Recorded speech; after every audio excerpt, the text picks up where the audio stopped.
Hello friends, आज आपण बघूया 9th स्टँडर्डचा प्रॅक्टिस सेट 5.2 मधला 8 आणि 9th आणि 10th question.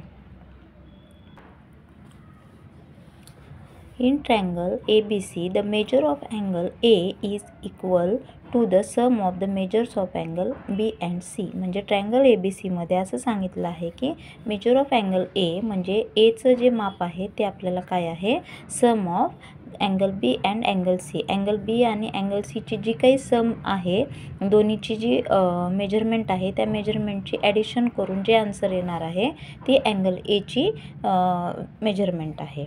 Also, the ratio of measures of angle B and angle C is 4:5. मग अँगल B आणि अँगल Cचा रेशो किती आहे, 4:5. Then find the measures of angles of the triangle. मग आता आपल्याला एक्झॅक्ट मेजर्स माहीत नाही आहेत ट्रायंगलचे, तर ते आपल्याला शोधायचे आहेत. Let's C.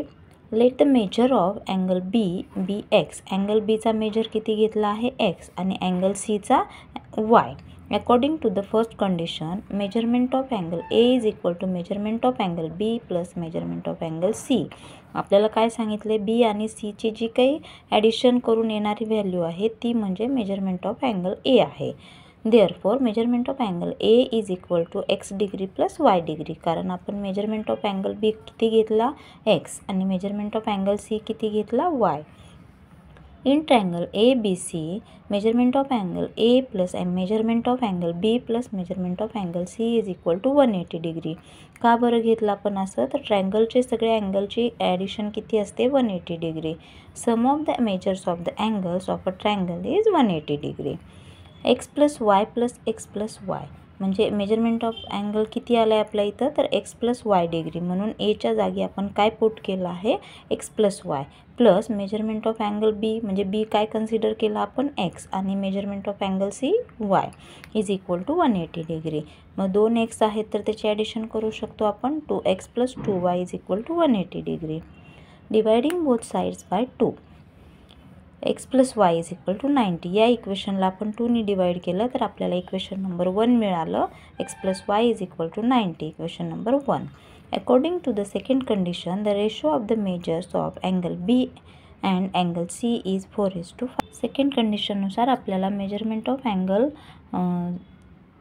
चा जो रेशो आहे अँगल बी आणि अँगल सीचा तो 4:5. म्हणून x upon y is equal to 4/5. 5x is equal to 4y, 5x minus 4y is equal to 0. हे आपण इक्वेशन नंबर 2 फॉर्म केलं आहे.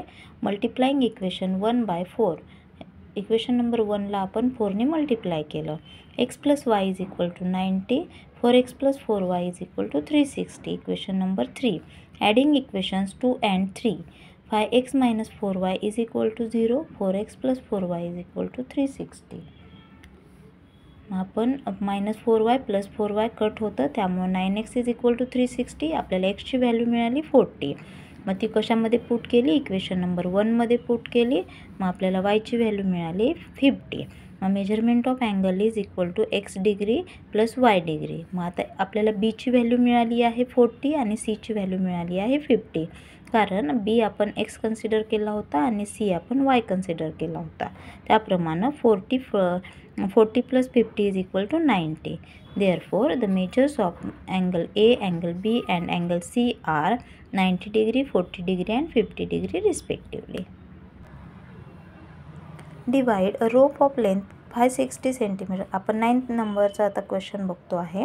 Divide a rope of length 560 cm into 2 parts such that twice the length of the smaller part is equal to 1/3 of the larger part. Then find the length of the larger part. आपल्याला इथं काय केलं आहे, एक रोप आहे त्याची length आहे 560 centimetre आणि त्याला आपण 2 पार्टमध्ये डिवाइड केला आहे. Such that twice the length of the smaller part म्हणजे जो स्मॉलर पार्ट आहे त्याच्या double. Let the length of the smaller part of the rope be x centimeter and that of the larger part be y centimeter. Smaller पार्टसाठी आपण x consider केला आहे आणि larger पार्टसाठी y सेंटीमीटर कन्सिडर केला. According to the first condition total length of the rope is 560 centimetre. दोन पार्टमध्ये divide केले. पहिला पार्ट आहे x, मग दुसरा y म्हणजे स्मॉलर आणि लार्जर. तर त्या दोन्हीची लेंथ किती आहे 560, म्हणून x + y = 560. Equation number 1. Twice the length of the smaller part is equal to 2x. म्हणजे जो लार्जर पार्ट आहे तो लहान पार्टच्या डबल आहे, तर ते आपण 2x कन्सिडर करूया. 1/3 length of the larger part is equal to 1/3 y.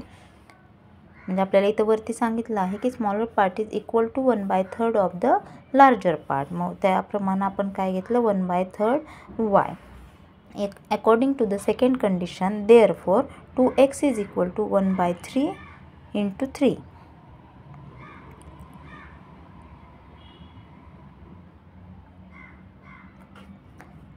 इथं काय घेतलं आपण 2x is equal to 1/3. therefore इथला डिवाइडमधला 3 आपण इथं मल्टिप्लिकेशनमध्ये जर घेतला तर 6x is equal to y. Sorry, इथे according to the second condition 2x is equal to 1/3 into y आहे ते. Therefore 6x is equal to y. 2x - y is equal to 0. हे सेकंड इक्वेशन फॉर्म केलं. Adding equations 1 and 2. x + y is equal to 560. 6x - y is equal to 0. या दोन्हीची addition केली तर +y - y हे cut झालं आणि मग 7x इज इक्वल टू 560. मग एक्सची व्हॅल्यू आपल्याला 80 मिळाली. मग substituting x is equal to 80 in equation 2. 6x - y is equal to 0. मग एक्सची व्हॅल्यू आपण एक्सच्या जागी पुट केली, त्यामुळे आपल्याला वायची व्हॅल्यू 480 मिळाली. Therefore the length of the larger part of the rope is 480 centimetre.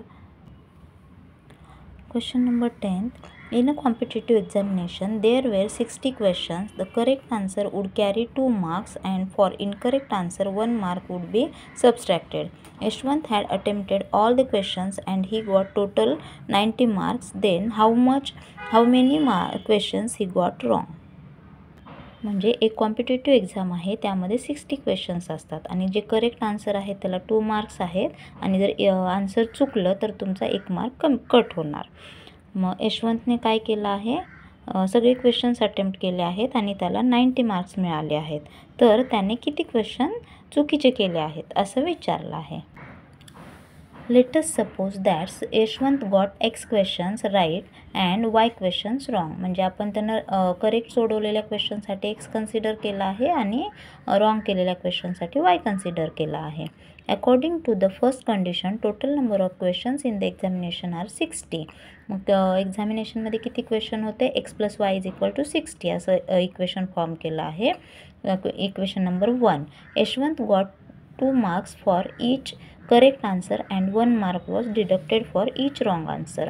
म्हणजे त्यानं जे करेक्ट आन्सर लिहिले आहेत त्याला 2 मार्क्स मिळालेले आहेत आणि जे इनकरेक्ट होते त्याला 1 मार्क लेस झाला आहे.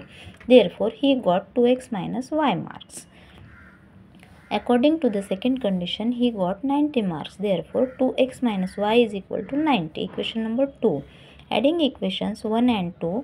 x + y is equal to 60. 2x - y is equal to 90.